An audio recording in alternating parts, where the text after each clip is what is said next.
Alrighty, Premier League 2017-2018 predictions. These are my predictions for the season. Please, this is my opinion, okay? Don't get salty if your favorite team isn't winning the league. Don't get salty if your favorite team gets relegated. But yeah, these are going to be my predictions. I'm going to try and make it quick. I'm going to try and justify why I picked every team for that position. And other than that, let's crack on. So, coming in at 20th position and finishing bottom of the table, we have Huddersfield. Now, the thing about Huddersfield, it's not that they're a promoted team that I picked them to go down straight away, because I didn't base my predictions off that. Obviously, if I did that, that's kind of, I feel like it's almost a stereotype when you're doing predictions, putting the promoted teams right back down. I actually tried to not. Well, I wasn't doing that just to avoid doing it, but at the same time, I wasn't saying they'd get relegated because they've just been promoted, if you know what I mean. So I want to do as fairly as possible, but I do have Huddersfield going down right away, and that's just because they've spent a lot. They've actually spent more than some of the bigger clubs, but the thing is, I just don't think they'll be able to cope with the Premier League. I believe this will be their first time in the this will be the first time in the Premier League, I think. If I'm wrong, I'm a complete idiot, and I apologize, but I believe this is their first time in the Premier League, and I just don't think that they're going to do it. They're going to have enough to survive, so that is number 20. Number 19, also getting relegated, 19th place, we have Swansea City. Swansea last season looked as if they're going to get relegated at points. They were playing really bad. I think midway through the season they were really struggling, and they did manage to survive with, who's their manager? I think it was Paul Clement. Is that his name? Yeah. But they might lose Sigurdsson. If they lose him, they're going down for sure. And there was too many games last season where the Crystal Palace game, for example, that one finished 5-4. They conceded way too many goals. They just left it. It was too close last season for them not to get relegated this season. A bit like Sunderland the season before, and then they got relegated the season that just passed. So yes, 19th place and getting relegated also is Swansea. Now, getting into the last and final relegation spot, this might be controversial, but I have Burnley. Now, Burnley, based on last season, I think that all the reason, the one stat that says they'll probably go down is the fact that I think all of their points except one had came at home at one point last season. I think it was over half the season had gone by, and they'd only earned 1 point away from home. I think that was at Old Trafford, if I'm not mistaken. But anyways, Sean Dyche is a pretty decent manager, but I just can't see it happening, and I think they're going to go down. So coming in at 17th place is Brighton and Hove Albion. I think they'll just be able to hang on to a Premier League spot next year. Yeah, not much else to say about that other than they did well in the Championship last season. They were unlucky not to win it. They finished, I believe, a point behind Newcastle. And I think they'll pull up Bournemouth from a couple years ago. If you remember Bournemouth, I remember a lot of people thought they'd go down right away. Small club, small stadium. But great fans, of course. But they proved everyone wrong. Finished well. They finished well the past few seasons. And I think Brighton can do the same. So, coming in at number 16, I have Watford. New manager in Marco Silva. However, this team changes managers like the weather changes. It is absolutely ridiculous. I think they've gone through, I couldn't tell you the exact number, but they've gone through so many managers in the past few seasons, whether they get promoted. They got promoted, I remember. They fired their manager. They just fired, who was just in charge of them? I don't know who was just in charge of them, but they just hired Marco Silva. They just seem like a club that has some management issues. They brought in Tom Cleverley, who might do a decent job for them, but I think they will do enough to survive, and yeah, they'll have Premier League football the next season, hopefully for them. Coming in at 15th place, we have Newcastle United, the third and final promoted team. I think they'll finish 15th. I think they'll definitely stay up. They have a great manager in Rafa Benitez, and they have some decent players as well. They've signed Christian Atsu. They have Matt Ritchie, Dwight Gale. Hopefully he can do well for them in the Premier League. And yeah, I just think they're a team that's meant to be in the Premier League. They have a good stadium, great fans, and they just have some ownership and management issues. But other than that, I mean, they should be able to stay in the Premier League next season. Moving on to 14th place, it is Bournemouth, who I mentioned earlier. Bournemouth, I'd bet money that they'd be able to stay up again this season. They got Jermaine Defoe now, Asmir Begovic, another great signing. Two good signings for almost any club in the league, to be honest. I think if you go down the list, any club they would be improvements for, bar the top few. But yeah, two great signings, good manager in Eddie Howe, and you know, just great. They're gonna do well. They'll do well, trust me. 13th, we got Crystal Palace again, new manager Frank de Boer. They have some key players like Wilfred Zaha, Christian Benteke, if he can do well. And I definitely think that Selhurst Park is a difficult place to play. Great fans as well. They got that one section that's like European atmosphere, and I believe they'll be able to stay up, and De Boer will do work for them. Coming in at number 12, we have West Brom, of course. Tony Pulis will always, at some point, they'll hit this 40 mid-40s point mark, and they'll just be good for the rest of the season, and then you won't hear about them again until next year. That is the West Brom way. Have they signed anyone? They lost Darren Fletcher, didn't they? Yeah, they lost him to Stoke. Have they signed anyone? Not sure on that one, but I believe that West Brom will finish mid-table like they always do under Tony Pulis.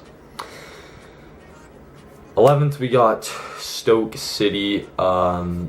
I actually would have them a little bit higher, as they've signed Kurt Zouma, and they got Fletcher from West Brom. However, they did lose probably their best player in Marko Arnautovic, probably joint best player with Xherdan Shaqiri.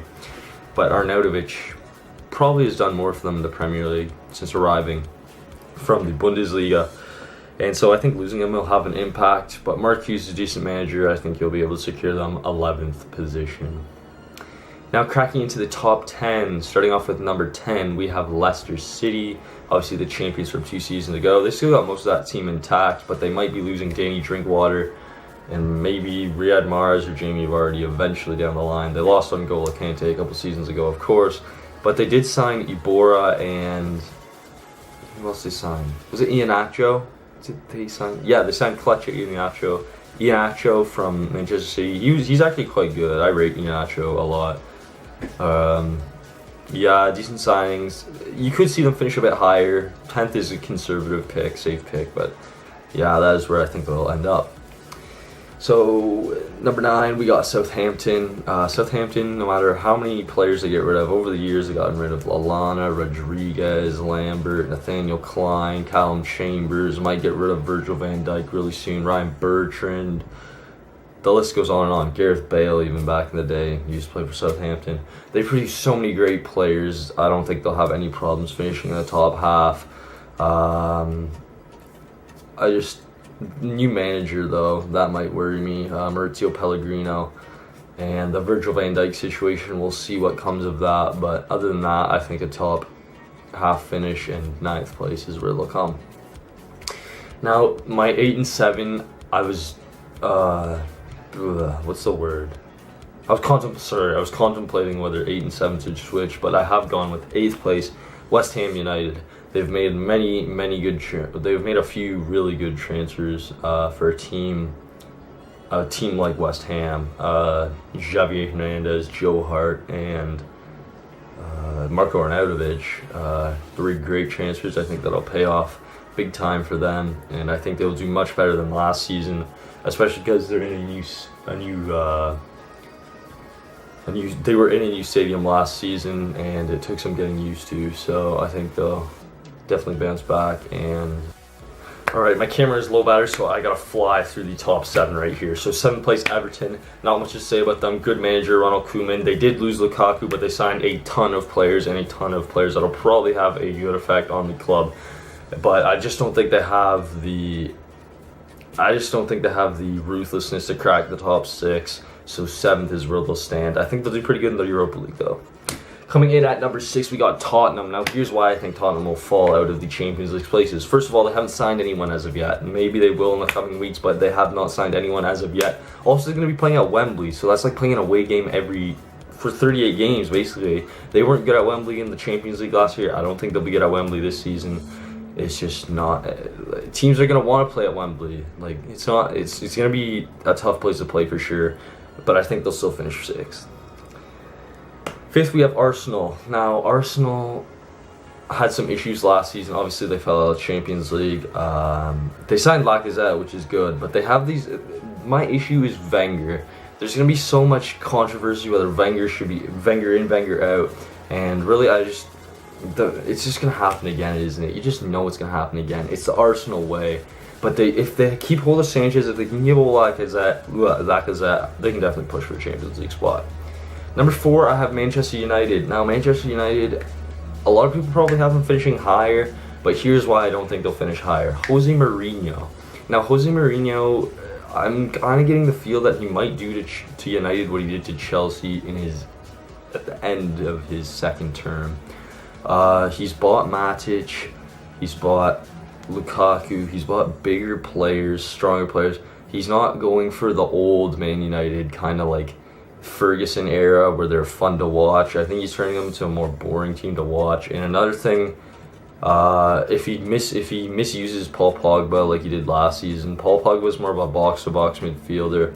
He used to be more creative, and I think really the use of him is what's going to dictate Manchester United's season. Coming in at number 3, we have Liverpool. I think Liverpool is going to be deadly this season. Lots of speed. If teams go toe-to-toe with them, Liverpool will definitely win. But Liverpool has to figure out how to break down the teams that sit back, that'll invite pressure on them. That's where their downfall was last season. I am a Liverpool supporter, so maybe this is a little bit biased, but I watched them a lot, so I can definitely tell you they're definitely quick. They're going to catch teams on the counterattack, but they're gonna have to figure out those smaller teams who like to sit back and park the bus. They went undefeated. They were the only team that were undefeated against the top 6 last season, and yeah, I think 3rd. I think they'll definitely get Champions League football again. I just don't know if 3rd is gonna be. It's either probably 3rd or 4th. Depends how long they stay in the Champions League and the other competitions. Number 2 is Chelsea. I don't think Chelsea will be able to defend their title. They have some new signings, some good new signings like Bakayoko, Morata, and Antonio Rudiger, but I just don't think. And Conte's obviously a clash manager, but I just feel like teams are going to figure them out. The 3-4-3. I think they're going to get figured out, and I just think the sheer depth of the next team, which I think if you haven't figured out by now, who's going to finish first, in my opinion, and should finish first. The sheer ruthlessness and the sheer squad depth of this team will definitely and should win the league. And that is Manchester City. They're my number 1, or they're my Premier League champion picks. They're my Premier League champions pick for 2017-2018. Look, the squad depth is tremendous with the players they've signed. Kyle Walker, Benjamin Mendy, Danilo, Bernardo Silva, Ederson. They finally got their goalkeeping situation figured out. If they can sign a center back, like even Virgil van Dijk or someone, look out. They've got players like Sergio Aguero, Kevin De Bruyne. He's gonna have a breakout year, I think. Raheem Sterling. They've got pace there. They got. It's just, you look at every position, there's just players everywhere. Leroy Sané, it's incredible. If they don't win, Pep Guardiola, of course, great manager, but if it's do or die for them this year, if they don't win the league, I think Guardiola could possibly be out. But hopefully you've enjoyed this video. Those are my predictions for the 2017-18 Premier League season. Please, again, this is my opinion. If you have yours, write it down in the comment section down below. But hopefully you enjoyed this video, and I will see you guys in the next one. Bye-bye.